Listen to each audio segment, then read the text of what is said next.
Nunca fui de esperar muito das pessoas, não por amargura, mas por ter aprendido cedo que expectativa demais machuca. Só que nada do que vivi, nos meus mais de 70 anos, me preparou para aquele dia específico. Era início de março, e como de costume, eu já tinha comprado um presente simples para minha neta, um livro de arte. Vi num sebo da cidade, e me lembrei de quando ela desenhava com giz de cera na parede da minha casa. Ela dizia que seria artista, depois estilista, depois atriz. No fim cresceu, fez faculdade de marketing e arrumou um namorado com dentes muito brancos e frases muito feitas. Mas ainda era minha neta. A família tem um grupo no celular, uso pouco. Só para bom dia. Algumas fotos, aquelas mensagens de corrente que meus irmãos ainda mandam. Mas naquela tarde, algo diferente apareceu. Uma mensagem curta, escrita pela mãe dela, minha filha, dizendo que a festa de aniversário da Ana seria bem reservada este ano, apenas para os mais íntimos. Eu li, reli e no começo nem entendi direito. Intuitivamente respondi: tudo bem, querem que eu leve bolo ou refrigerante? Foi aí que a resposta veio, curta, rasa, gélida, como se estivesse tirada de um roteiro. Vô, a gente pensou melhor. É melhor o senhor não vir. Não combina muito com o ambiente. O namorado da Ana é bem de outra realidade. Sua energia é meio de pobre. Fiquei olhando aquela tela por uns 10 minutos. Pisquei. Reabri a conversa. Achei que podia ser uma brincadeira. Um erro de digitação. Um engano. Mas não era. Era direto, doloroso e público. Ninguém no grupo defendeu. Ninguém apagou. Ninguém mandou mensagem depois dizendo que aquilo tinha sido feio. Nenhum sobrinho, filho ou neto se manifestou. Apenas silêncio. O tipo de silêncio que pesa mais do que qualquer palavra. Guardei o celular no bolso. Fiquei sentado na varanda da minha casa, observando o quintal que eu mesmo construí há décadas. Cada parede daquela casa tem suor meu. Cada telha foi colocada com uma razão. Meus netos brincaram ali, subiram nas árvores, comeram goiaba do pé. E agora, por causa de um namorado que ninguém conhece direito, eu virei um peso. Uma energia de pobre. Fiquei repetindo essa frase na mente como se fosse um zumbido. Energia de pobre. Como se fosse um vírus. Como se minha presença manchasse o Instagram dela. Como se o fato de eu ter sido pedreiro e hoje viver com o básico fosse uma vergonha incurável. E o pior não foi o desprezo. Foi a naturalidade com que foi dito. Como se fosse normal desconvidar o avô por ele não combinar. Como se isso fosse apenas um ajuste social. Como quem troca a toalha da mesa para não destoar da decoração. Mas ali, naquela mesma varanda, enquanto via as andorinhas passando devagar no céu, algo em mim virou, não em raiva, mas em firmeza. Não era só sobre mim, era sobre a dignidade que eles estavam tentando tirar, sobre a ideia de que velho só serve quando pode dar herança, que idoso tem que calar, aceitar, sumir. Eu não ia brigar, não ia implorar, mas também não ia esquecer. Peguei meu caderno velho, aquele de capa azul que uso para anotar os gastos da casa, e escrevi uma frase só. Ela vai aprender que não se cospe no prato onde nunca se cozinhou. Fechei o caderno, guardei o livro que comprei e respirei fundo, porque a vingança, quando é justa, não precisa gritar. Ela só precisa esperar o momento certo para andar de cabeça erguida. Eu devia ter percebido muito antes. Aquilo não começou no grupo da família, nem naquela mensagem curta e gelada que me afastou do aniversário. Começou aos poucos, em silêncio, em gestos miúdos. Um pedido para deixá-la na esquina em vez da porta da escola. Um olhar constrangido quando colegas se aproximavam. Um agradecimento seco, sem um beijo, sem um sorriso, quando eu levava o lanche que ela esquecia em casa. A vergonha não chegou de repente. Ela foi sendo construída com o tempo, como se cada tijolo da minha vida humilde se tornasse, para ela, um motivo de constrangimento. Lembro de um episódio específico. Ela devia ter uns 14 anos. Estava nervosa por causa de uma feira de ciências. A mãe não podia ir. O pai estava em outra cidade. E lá fui eu, com meu boné sujo de cimento e as mãos calejadas de quem passou o dia todo levantando o muro. Quando cheguei, ela fez de conta que não me viu. Os colegas ao redor, todos com pais de roupa alinhada e perfume forte. Eu ali, com a roupa de obra e a cara de cansaço. Fiz questão de ir até ela, dar um abraço. Ela retribuiu, mas rápido, olhando para os lados. A professora até me elogiou, disse que era bonito ver o avô presente, mas ela só quis sair dali. Quando voltamos, pediu que da próxima vez eu fosse de outra roupa. Outro dia foi o aniversário de uma amiga dela. Eu tinha dado um celular simples de presente.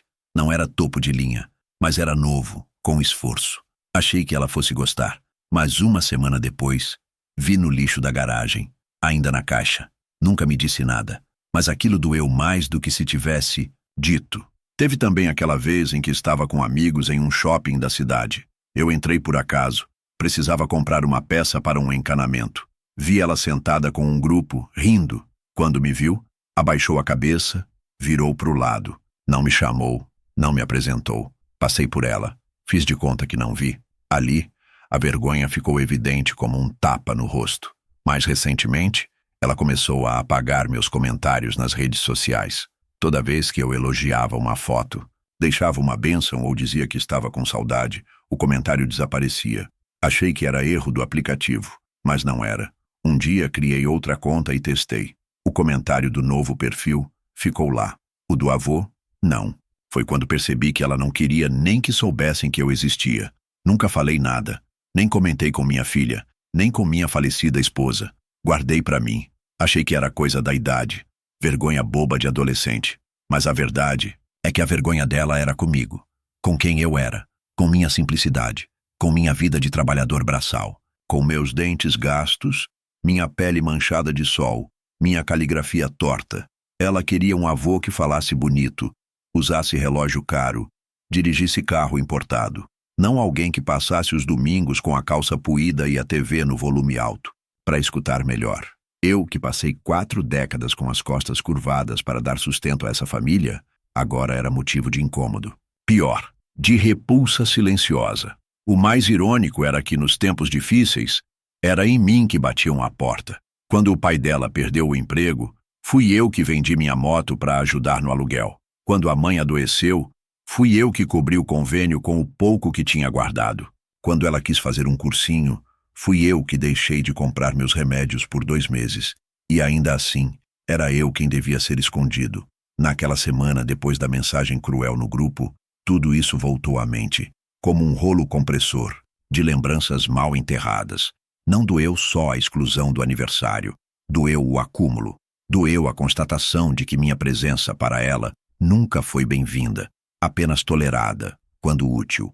E foi nesse momento que deixei de me sentir triste. Comecei a sentir algo mais frio, mais consciente. Não era raiva, era clareza. Uma clareza dolorosa, mas necessária.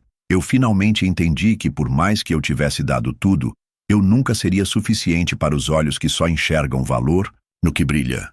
E eu não brilhava. Eu suava, carregava, sustentava, mas não brilhava. Mal sabia ela que o homem simples que ela via como peso era o mesmo que tomava decisões sobre dezenas de vidas em silêncio.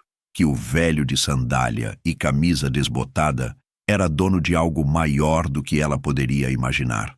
E a história que viria a seguir. Bom, essa ela nunca esqueceria. Porque vergonha, minha neta. Vergonha é cuspir no prato que alimentou a sua infância inteira. Depois da mensagem que me tirou do grupo do aniversário, passei 2 dias em silêncio. Não respondi, não reclamei. Apenas sentei na cadeira velha da varanda e fiquei olhando para o quintal seco, onde antes brincavam meus netos. O silêncio dizia tudo. Eu não precisava gritar para saber que alguma coisa havia morrido entre nós. Na manhã seguinte, minha curiosidade me venceu. Abri o computador com a mesma lentidão com que abro as janelas num dia frio. Entrei nas redes sociais da minha neta, que ainda não havia me bloqueado por algum descuido. Rolei as fotos recentes, todas tiradas em lugares caros, jantares à luz de velas, viagens, presentes luxuosos. Nada combinava com a vida que ela levava quando era criança e corria descalça no quintal de terra. Mas o que me chamou a atenção não foram as paisagens nem os restaurantes. Foi o rosto ao lado dela. Um rapaz jovem, bem vestido, com cabelo impecável, sorriso plastificado, daqueles que parecem treinados no espelho. Em várias fotos, ele aparecia com camisas sociais, blazer claro sobre os ombros, ostentando um relógio que provavelmente valia mais do que minha aposentadoria inteira. Vi também o carro, um SUV importado com placas novas que aparecia em pelo menos 3 registros. Nas legendas, elogios vazios, frases em inglês mal escritas, emojis de ostentação. Meu estômago virou, não de ciúmes, mas de estranhamento. Aquilo parecia distante demais da menina que conheci. Quis saber quem era ele. Cliquei no perfil. Era público. Nome completo, universidade de fachada e uma biografia pretensiosa. Mas foi no sobrenome que algo se acendeu na minha memória. Aquele nome não era estranho. Abri o currículo digital dele, que estava anexado ao perfil em um site profissional. Quando li o último emprego listado, meu sangue esfriou. Ele havia feito uma entrevista recentemente. E o nome da empresa era o meu, sim. O namorado da minha neta havia tentado um cargo na empresa que fundei há décadas e que hoje funciona sob minha supervisão à distância. O escritório principal ficava na capital, e embora eu não participasse mais do dia a dia, ainda era o responsável pelas decisões finais, contratações estratégicas e supervisão de altos cargos. A vaga era para um cargo de nível júnior, mas a coincidência era grande demais para ser ignorada. Pedi ao meu assistente para me mandar as gravações da última rodada de entrevistas. E lá estava ele, cabelinho penteado para o lado, sorriso treinado, respondendo perguntas com frases decoradas. Falava muito e dizia pouco. Tentava parecer experiente, mas era raso, como água de calha. Uma ambição desmedida por status. Um esforço para impressionar com palavras em inglês e termos vazios de marketing. Mas o que mais me chamou a atenção foi a forma como ele falava das boas conexões que tinha. Quando perguntado sobre sua visão de futuro, mencionou que estava entrando para uma família de empresários, que tinha apoio de pessoas bem relacionadas. Percebi na hora que se referia à minha neta, e sem saber, estava usando o nome da minha família, a mesma que me desprezava, como alavanca profissional. Fechei o vídeo e encostei na cadeira. Respirei fundo. Por um lado, o destino tinha dado voltas rápidas. Por outro, ele havia colocado uma peça curiosa no meu tabuleiro. Um homem que desprezava a simplicidade, que se apaixonava por aparência, agora dependia, sem saber, da aprovação de alguém que ele provavelmente também julgaria por energia de pobre. E aquele alguém era eu. Não senti raiva. Senti oportunidade. A vida tinha me entregado nas mãos uma ironia delicada. O mesmo rapaz que andava de carro importado, que tirava fotos com taças e relógios dourados, havia pedido emprego na empresa de um velho com calos nas mãos e sapato remendado. Era como se Deus estivesse me dizendo: espere, observe. E eu esperei, porque naquele ponto da história eu não precisava dizer nada. A resposta viria logo, num jantar onde os talheres parariam no ar, e o silêncio diria tudo. Mas antes disso, eu ainda tomaria uma decisão que mudaria o rumo dessa história. Não por vingança, mas por justiça. Porque há coisas que o dinheiro não compra, e o respeito é uma delas. Não sou um homem de acreditar em coincidências. A vida me ensinou que, às vezes, o destino prefere ironias sutis a grandes explosões. E aquilo era uma ironia arquitetada com precisão. O namorado da minha neta, que me considerava uma presença indesejada, havia sentado diante dos diretores da minha empresa pedindo uma vaga. E não só isso. Havia sido aprovado. Eu só não sabia disso até aquele dia. Até abrir aquele maldito vídeo.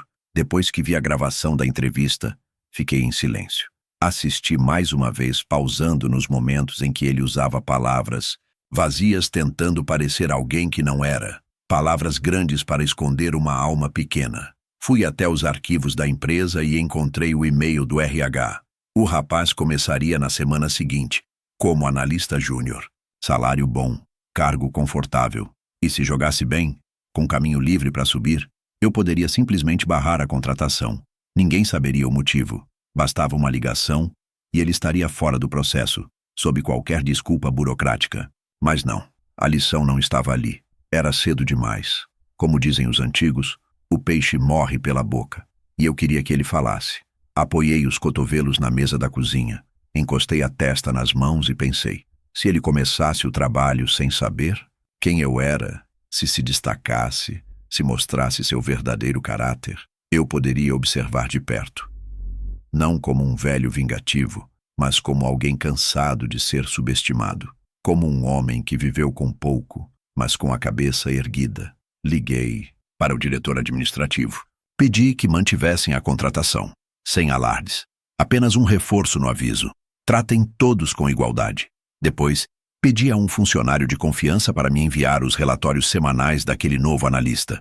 Queria saber se chegava no horário, se tratava bem os colegas, se fingia ser alguém que não era. E então, algumas semanas depois, recebi outro convite no grupo da família, desta vez da minha filha. Jantar íntimo para comemorar o aniversário da Luísa vai ser só para alguns próximos. Venha se quiser. A mesma neta que tinha dito que minha energia era meio de pobre. A mesma que me excluiu do bolo e do parabéns dias atrás. Sorri. O acaso começava a se ajeitar na mesa. Esperei até confirmar a presença do namorado no jantar. Vi no Instagram que ele estaria lá. Mesas reservadas em um restaurante elegante, desses que cobram pela água e fazem o cliente agradecer. E então tomei minha decisão. Eu iria, não para constranger ninguém, nem para causar escândalo. Iria, como sempre fui, de roupa simples, sem relógio caro, com o carro velho que uso há anos. Iria calado, iria observar, e se a situação permitisse, talvez apenas um gesto bastasse. Era um sábado de outono. Céu nublado, como se o tempo soubesse que algo estranho pairava no ar. Me troquei devagar. Camisa de botão passada a ferro, sapato engraxado. Me olhei no espelho e vi um homem comum, cansado talvez, mas inteiro. Cheguei ao restaurante com 10 minutos de antecedência. Me anunciaram na porta com estranheza. Meu nome não constava na lista de convidados, mas depois de uma breve checagem, permitiram minha entrada. Lá dentro, a decoração gritava a luxo. Toalhas bordadas, taças de cristal, garçons vestidos como pinguins de novela. E no fundo do salão, vi a mesa da minha família. Minha neta me viu primeiro. Seus olhos se arregalaram. Fez menção de se levantar, mas ficou parada. Minhas filhas trocaram olhares constrangidos. Alguns tios sorriram de canto, mais por educação do que por afeto. Mas o que realmente me interessava era o rapaz. Ele me olhou, de relance no começo. Depois, com mais atenção, franziu o senho tentando reconhecer. E quando finalmente entendeu, arregalou os olhos. Baixou o guardanapo. Engoliu seco. Eu me aproximei, sem pressa, sem arrogância. Apenas andei até a mesa. Ele se levantou e então aconteceu. Naquele sábado, enquanto todos se preparavam para mais uma comemoração de aparência, eu decidi manter minha essência. Coloquei a calça de sempre, o sapato gasto que me acompanhou por anos em reuniões importantes, não por falta de dinheiro para outro, mas porque ele lembrava de onde eu vim. Vesti a camisa azul clara, sem marcas, sem logos, e penteei o cabelo com calma, como quem se prepara para uma batalha sem armas. Não havia necessidade de disfarçar. Não era um disfarce. Era a versão de mim mesmo que sempre fui, e que muitos já tinham esquecido, inclusive dentro da minha própria casa. O carro era o mesmo há 12 anos. Um modelo simples, com as laterais um pouco arranhadas e o banco de trás que já havia levado netos, ferramentas e malas de feira. Não era status, era história. E foi com ele que estacionei a algumas quadras do local da festa, um salão alugado no bairro mais caro da cidade, com fachada de vidro, letreiro em dourado e manobristas que já olhavam com ar de julgamento assim que viam o carro. Não pedi para abrirem o portão. Não usei nome na lista. Apenas caminhei até a porta principal com um pequeno presente na mão. Nada caro, mas escolhido com significado. A recepcionista me olhou de cima a baixo e disse que a lista de convidados estava fechada. Sorri e disse apenas: "Sou o avô da aniversariante." Ela hesitou. Chamou alguém no rádio. O responsável pela organização veio em poucos minutos. Conferiu a lista. Meu nome não estava, mas ele reconheceu meu rosto. Não do jantar, não do grupo da família, da fundação, que eu financio há anos. Engoliu seco, abriu a porta e disse: "Fique à vontade, senhor." Entrei devagar.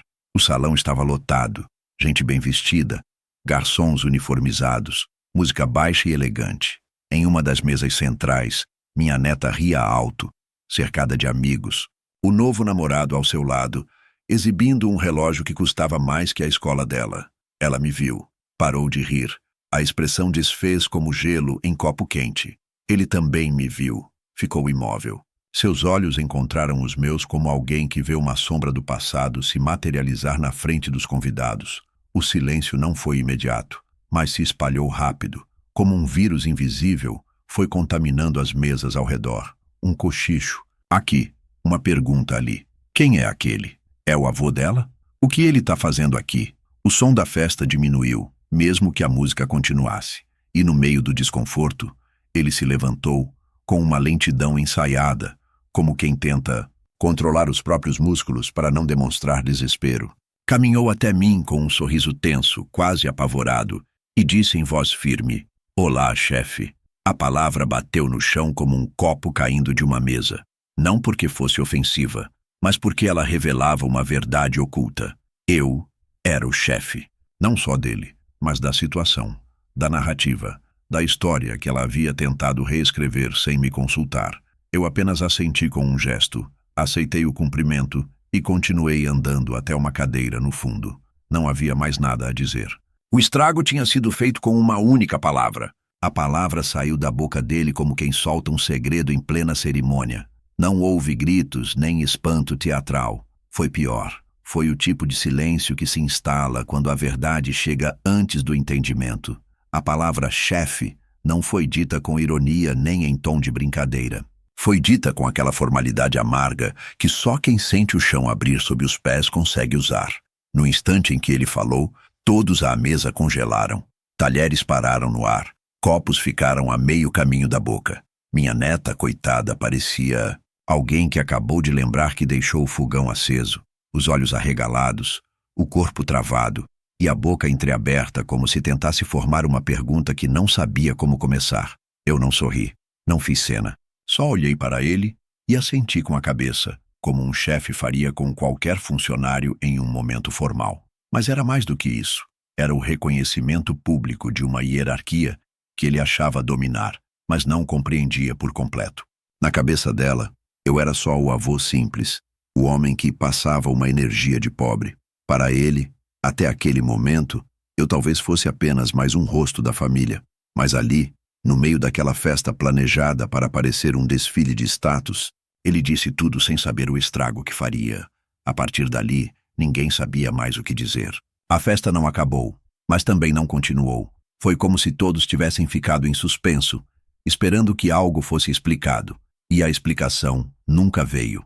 As luzes continuavam acesas, a música seguia tocando, mas era como um fundo artificial para um clima que desabava por dentro.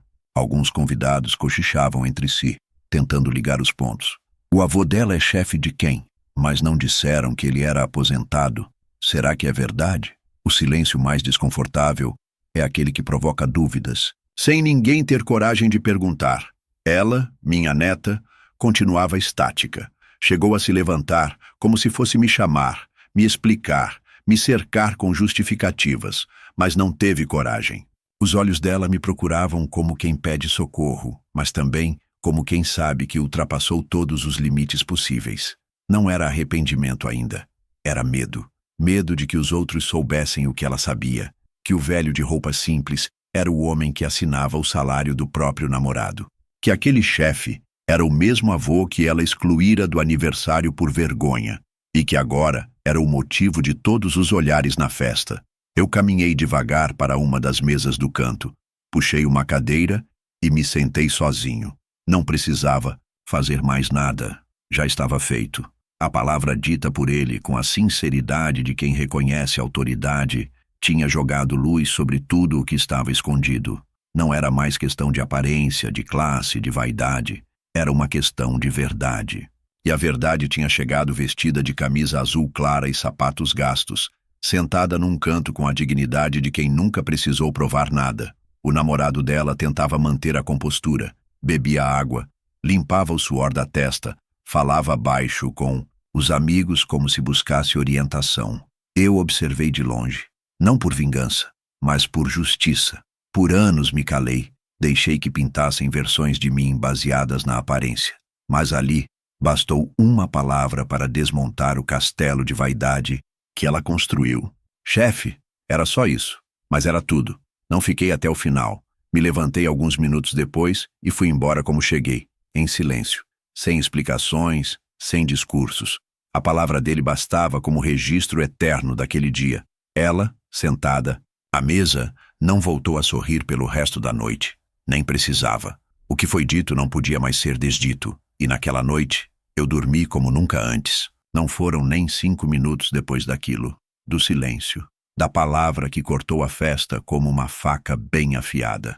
Eu ainda estava sentado no canto da mesa, olhando os enfeites ridículos daquele salão decorado com exagero. Tudo dourado, espelhado, esticado para parecer o que não era. Era como se aquele ambiente inteiro fosse um disfarce, uma maquiagem forçada por cima da vergonha. E ali no meio estava ela, minha neta, travada como uma boneca de cera derretendo por dentro. Ela demorou, mas finalmente criou coragem. Se levantou, devagar, me encarou e deu os primeiros passos na minha direção. Com o salto trêmulo e o rosto corado de desespero, ela se aproximou com aquele olhar que misturava medo e confusão. Me chamou de vô, num tom quase infantil, como se a palavra pudesse desfazer tudo o que ela mesma fez nas semanas anteriores. Vô, o que está acontecendo? Por que ele te chamou de chefe? Ela perguntou. A voz dela falhava como se fosse a primeira vez que sentia que não tinha o controle da situação. Eu a olhei, por longos segundos, sem raiva, sem pressa, apenas com a calma de quem sabe o que está fazendo. Ela repetiu a pergunta, dessa vez mais baixa. As pessoas ao redor fingiam não ouvir, mas estavam todos atentos. Eu podia sentir os olhos de metade do salão voltados para aquela cena. Ela colocou a mão no meu braço, como se aquilo bastasse para justificar a crueldade que tinha dito dias antes. Como se um toque leve pudesse apagar a frase "sua energia é meio de pobre", dita com tanto desprezo. Eu não disse nada. Não era hora de explicar. Eu tinha aprendido, com os anos, que às vezes o silêncio é mais poderoso do que qualquer argumento. Palavras podem ser distorcidas, rebatidas, esquecidas, mas o silêncio fica. E naquele momento meu silêncio dizia: "Você sabe exatamente por quê." Ela tentou insistir. "Por favor, me fala. Você conhece ele? Por que você veio assim do nada? Por que não me contou antes?" Mas cada pergunta era mais para si mesma do que para mim. Era a tentativa de remendar um tecido já rasgado, de costurar desculpas, onde só havia orgulho ferido. Foi então que me levantei, calmamente, sem pressa, como quem levanta de uma reunião que terminou antes da hora. Meus joelhos doeram um pouco, como sempre, mas me apoiei bem na mesa, endireitei a postura e caminhei até a saída. Ela tentou me seguir. "Vô, espera, me explica." Mas não houve resposta. Não acelerei o passo. Apenas continuei andando, ignorando tudo o que vinha atrás. No caminho, até a porta, vi convidados fingindo olhar para os pratos, outros mexendo no celular, outros simplesmente estáticos. Era o tipo de constrangimento que se alastra como fumaça, impossível de controlar. O namorado dela ficou sentado, sem saber o que fazer. Nem tentou vir atrás. Acho que entendeu. Ou pelo menos desconfiou. O papel dele naquela história estava claro agora. Quando abri a porta, o ar da noite me atingiu como um alívio. Lá fora, o mundo seguia em paz. Sem luxo, sem pretensão. A rua era simples, o vento leve, e meu carro velho me esperava com a mesma dignidade de sempre. Entrei, liguei o motor e fui embora, sem olhar para trás. Ela ficou ali, com os balões dourados, as mesas de vidro, os convidados que agora sabiam que a história era outra, que o avô que ela quis esconder era muito mais do que aparentava, que o homem que ela rejeitou era o verdadeiro pilar da estabilidade dela, inclusive do namorado que ela tanto queria impressionar. Cheguei em casa tarde, mas não dormi de imediato. Fiquei sentado na poltrona da sala por um tempo, olhando uma foto antiga dela pequena, no meu colo, com o rosto sujo de bolo e rindo à toa. Fiquei pensando onde foi que ela se perdeu. Quando foi que deixou de ver valor em quem eu era para querer me excluir por causa de aparência. Mas não chorei, nem senti raiva. Apenas aceitei. Às vezes, o silêncio ensina o que a vida inteira de discursos não conseguiu. E naquela noite, eu decidi que ainda não tinha terminado. Acordei cedo naquela segunda-feira. O sol nem tinha nascido completamente quando meu telefone tocou. Era uma notificação automática do sistema interno da empresa, algo que eu mesmo havia programado no fim de semana. O nome dele estava lá. Transferência aprovada. Nova unidade. Outra cidade. uma mudança estratégica para atender a uma demanda da matriz, segundo o e-mail. Mas era tudo cuidadosamente planejado por mim. Antes que alguém me julgue, eu preciso dizer, não era sobre vingança. Era sobre limite, sobre posicionamento, sobre mostrar que quem decide não é quem grita mais alto ou quem despreza com mais força. É quem constrói em silêncio, quem assina embaixo. Desde que minha neta me cortou do aniversário com aquela frase cruel, sua energia é meio de pobre. Eu soube que aquilo não era só uma grosseria. Era a ponta de um iceberg que crescia há anos. O desprezo disfarçado, o silêncio nas reuniões de família, os olhares atravessados quando eu falava do meu trabalho de pedreiro, dos tempos difíceis, dos almoços no canteiro de obras. Ela, que foi criada vendo minha mão calejada, decidiu que aquilo era vergonha. E agora, com um namorado bem-sucedido, achava que podia reescrever a própria história como se eu nunca tivesse feito parte. O problema é que aquele namorado eu conhecia, muito mais do que ela imaginava. 2 semanas antes da festa, ele tinha se candidatado para um cargo júnior na minha empresa. Veio bem vestido, cheio de pose, currículo afiado, discurso ensaiado. Não sabia que o velhinho invisível era quem assinava as contratações finais. Aprovei, mas deixei claro para o RH, nada de privilégios. Deixem que ele descubra sozinho. No sábado da festa, ele descobriu. E a forma como me chamou de chefe, na frente de todos, só confirmou que ele sabia exatamente quem eu era agora. Só não sabia quem eu sempre fui. E talvez depois daquela noite ele tenha sentido o peso da verdade. Mas eu sabia que isso não bastava, que ele precisava de tempo e distância para refletir, e que minha neta precisava entender, da forma mais dura, que o mundo não gira em torno da estética do Instagram. Por isso, na segunda-feira, a transferência foi oficializada. Ele iria para uma filial no interior, uma cidade pequena, sem glamour, sem festas de gala, sem salão dourado.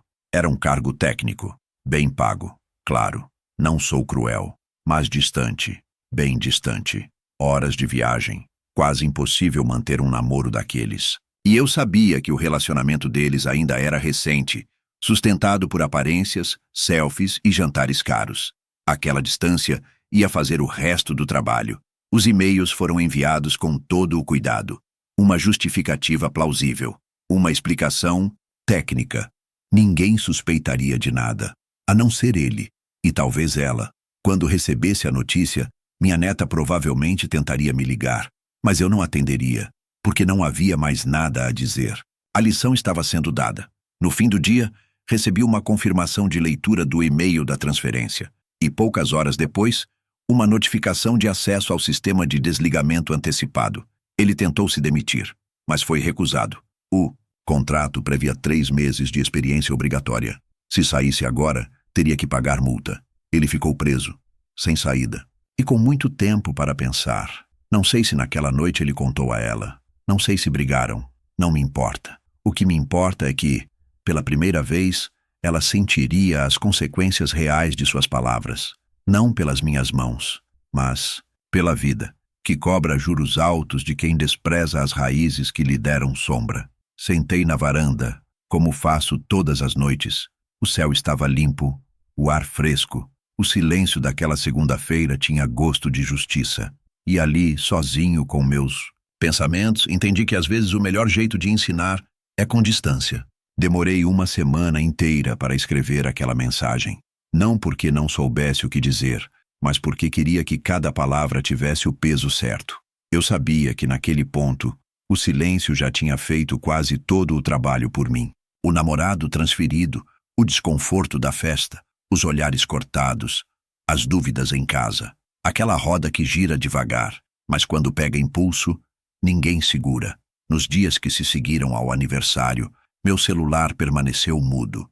Nenhuma ligação da minha neta, nenhum pedido de desculpas, nenhum sinal de arrependimento. Mas as redes sociais não mentem. Ela havia parado de postar.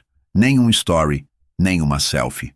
E a ausência repentina de fotos com o namorado dizia mais do que qualquer legenda. Esperei. Eu queria ter certeza de que a poeira tinha baixado, que o impacto da revelação havia se instalado, que ela estava em silêncio não por orgulho, mas porque finalmente entendia que algo grave havia acontecido.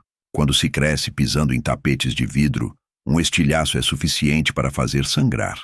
E ela sangrava em silêncio. Era uma madrugada de quinta-feira quando finalmente me sentei à frente do computador. Não queria mandar pelo celular. Aquela mensagem não podia ser algo informal, jogado no meio de um bate-papo. Precisava ter o peso de uma carta, o tom de um acerto de contas. Algo que ficasse, que pudesse ser lido e relido, e que ecoasse por muito tempo. Anexei à mensagem o comprovante da folha de pagamento do namorado dela, com meu nome e assinatura no rodapé. Era o mesmo papel que ele via todos os meses. Um recibo de silêncio e de hierarquia.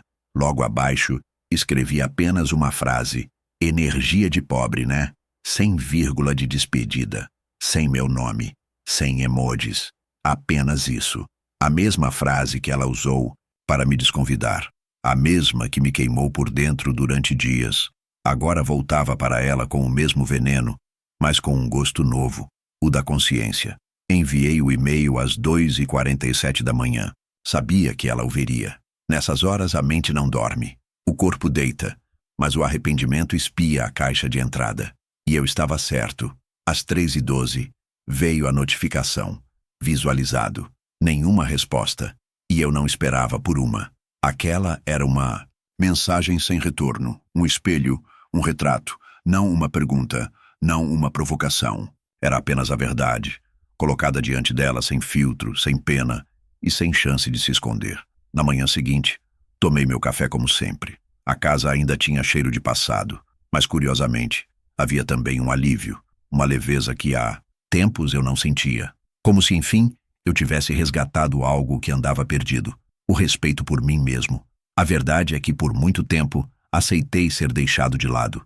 Vi meus valores virarem piada, meu esforço ser reduzido à energia de pobre. E calei, por amor, por medo, por costume, até que um dia alguém ultrapassa o limite. E a gente entende que o silêncio às vezes também pode gritar. Ela não me procurou depois disso. Nunca mais me mandou mensagem. Não sei se ainda está com ele. Não sei se tentou explicar, justificar, apagar o que foi dito. E talvez nunca saiba, porque depois daquele e-mail, eu decidi algo maior. Não seria mais parte de uma história onde eu só era lembrado para ser escondido. A vida não me deve nada, mas eu devo a mim mesmo a dignidade de sair pela porta da frente. E foi o que eu fiz. Saí do grupo da família, bloqueei os números, mudei meu endereço de correspondência, cancelei convites, promessas, esperanças. Não por vingança, mas porque respeito não se implora, se exige, ou se vai embora. E ali, naquela madrugada silenciosa, naquele clique seco do enviar, eu não só mandei uma mensagem, eu encerrei um ciclo e comecei outro, onde ninguém mais me diria que meu valor cabe no bolso de ninguém.